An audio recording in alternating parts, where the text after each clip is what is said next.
Welcome, real estate chatters, to another episode of John and Bobby sitting by the fire talking about everything that you already know, but didn't hear it quite this way. This week, this episode, we're going to look again briefly at an analysis of the budget that came out the other day.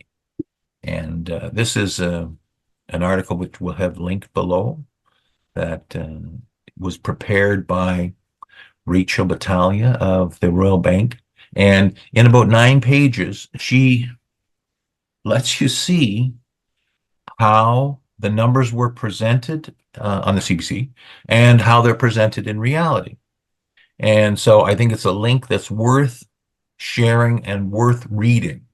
The lie that's been put out about everything per capita, they don't use it when they're talking about economic growth, when our friend Bernard Benjamin Tal says, well, we have a per capita recession, but they do want to use per capita when they're talking about the budget deficit.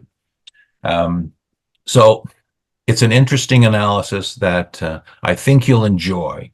And to me, it's a warm up to thinking about the end of the first Trudeau era.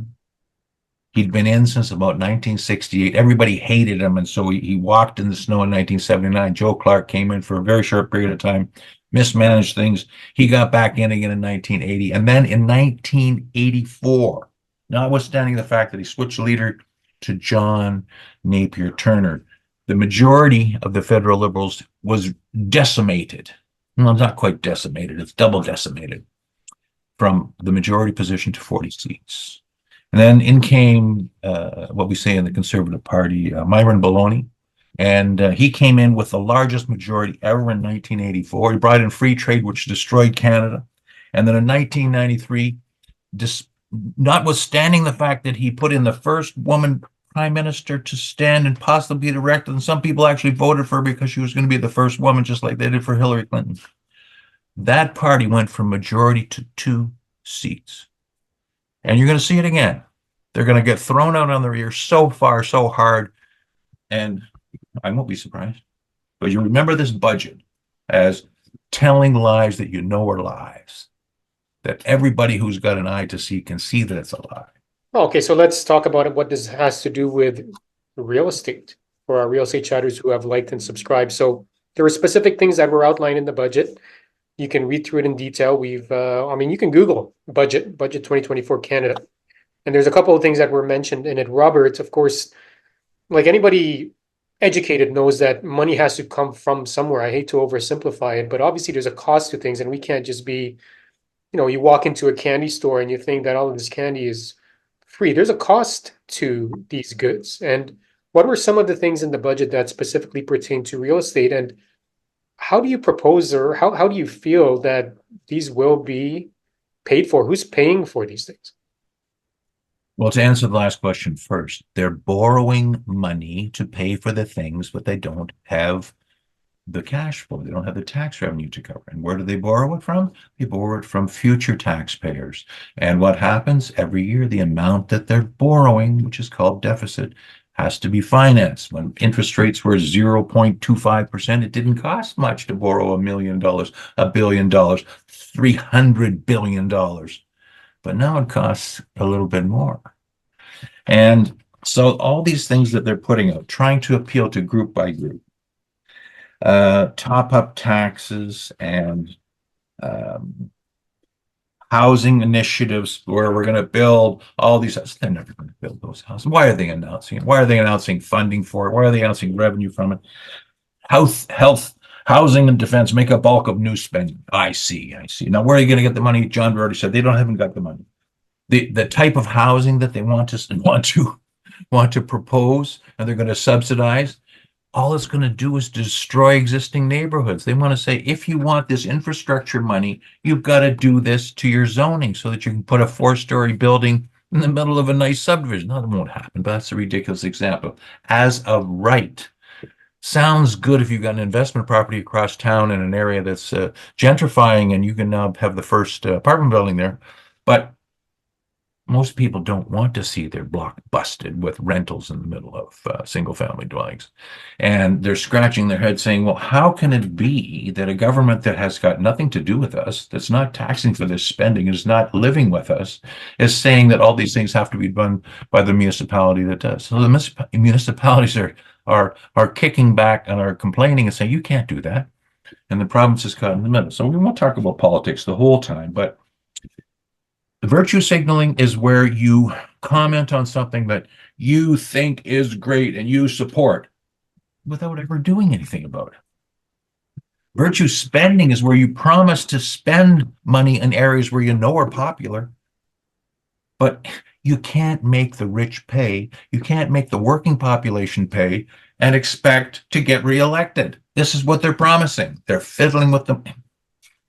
I don't like it. Did you get that gist of it? Is it sort of like kicking the can down the road and just, Exactly. It's perpetually exactly that. In addition to throwing candy down the road, saying, stay with me and I'll give it to you. Stay with me and I'll give it to you. I hate to say it, but I mean, obviously, when I was first, I'm not a political expert by any means, Robert. You're very much more articulate at this, so you get two perspectives here. Somebody who's very deep into politics and that understanding.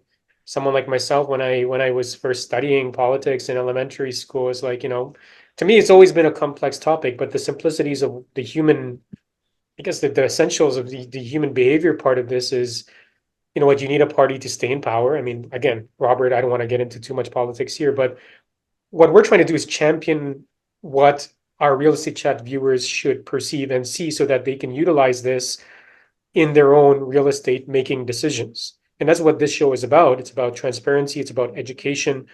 It's about you making the right choices for you. And in our previous episode, make sure you watch it. Robert says if staying put is the right thing for you, staying put is the right thing for you. But when you talk about politics, when you talk about the country, when you talk about government, when you talk about the future, right? When your kids, if you have kids and you're watching this, when this budget is going to result in your kids paying higher taxes down the road to fund a program today that may or may not happen, that may just be kicked down the road again, who really suffers and who eventually benefits, right? And Robert, the question I'm going to ask you, I mean, this is all, I guess, rambling in a sense, but the question I'm going to ask you is, knowing what's happening with this, and we're going to go into one more article because what Real Estate Chat Show isn't complete without a talk about interest rates. What's the move for a Real Estate Chat viewer? What's a move for their next generation? Well, it's 1950 all over again. And you, as a gray-haired old fart, are going to help your just about to be married offspring to buy a house. And they're probably going to have a basement apartment in it. And it's just like 1955 all over again. And they're going to have to work every day. And there's no, pie in the sky, wonderful rainbows. Go and take a university course in basket weaving and have somebody else pay for it, and you never have to pay it back. So, no, the poo is hitting the propeller, and it's about time. That's all. Reality check. And speaking about realities, here's the next article that we're going to be talking about. And this talks about David Rosenberg says it's time for Macklem to turn before it's too late now. Our previous, I guess, star of Real Estate Chat, a star of the show, but wasn't here at the show, was Mr. Benjamin Tall. And now Mr. David Rosenberg is saying the same thing. And so we're going to link to this article here as well. And you know what? The pro, hey, let's keep rates the way they are or increase them. Prices are going to, prices like there's a bubble forming. There's going to be a collapse of real estate. Real estate is going to crash. And there's all sorts of camps, and maybe you're starting to be proven right because rates are not going to drop at any point. But economists are saying, hey, we've got to drop these rates. Robert, I know we keep touching upon this in every episode. And yes, those commenters that are typing up right now, of course, too, real estate brokers want interest rates to come down. Right, of course, yes. Also, business owners would like for their rates to come down. Everybody with a loan or a mortgage or any so that the money that they're borrowing and the goods that they're producing and the services that they're producing, if rates stay the same or go higher, guess who ends up paying for that? You end up paying for that, right? But yeah, the general well-being is now what's become the topic, even though nobody wants to talk about it. They want to just like, I got two kids here and I got to put food on the table. I got to fix my car. And, the very practical things that most people deal with all the time. And they don't worry about, somebody else will deal with that. Surely to goodness, they're responsible.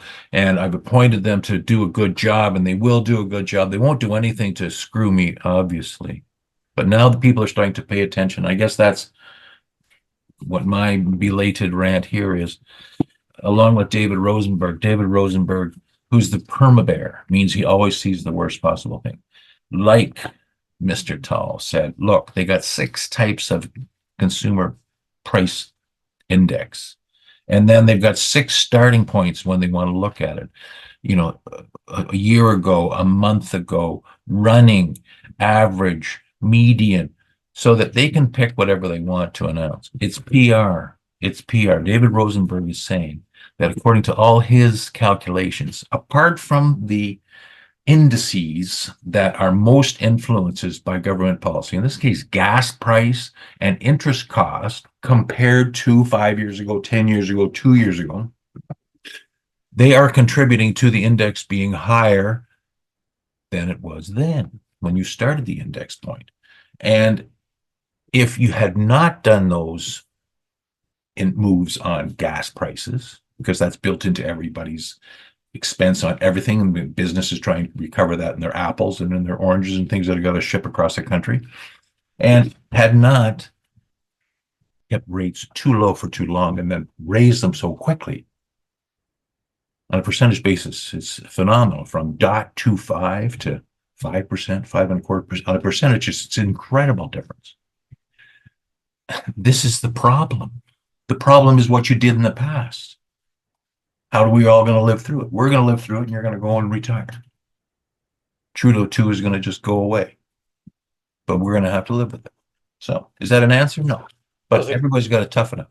Everybody's got an opinion as well, and it's not about, hey, let's be reckless and let's drop the cost of money to ultra low for a low ultra low for a very long time. It's about, well, no, they can do that, but that'll kill the dollar. Do you want yeah, that? Like some people do. Who are we? We're not economists to suggest this. I mean, obviously, everybody's got something in their best interest, and quite frankly, I mean, of course, we're of the opinion that home ownership is in your best interest, right? And regardless of whether it's with us or somebody else that's smart enough to advise you the proper ways of handling real estate, yes, of course, there's an agenda. Of course, we want you to own a house as long as it makes sense for you. We don't want you to Well, if rent. it doesn't make sense for you, the lender won't give it to you. But in 20 years, you'll be so glad that you did and that you struggled for the first couple of years. In Exactly. 20 20 years, years you from will now, know.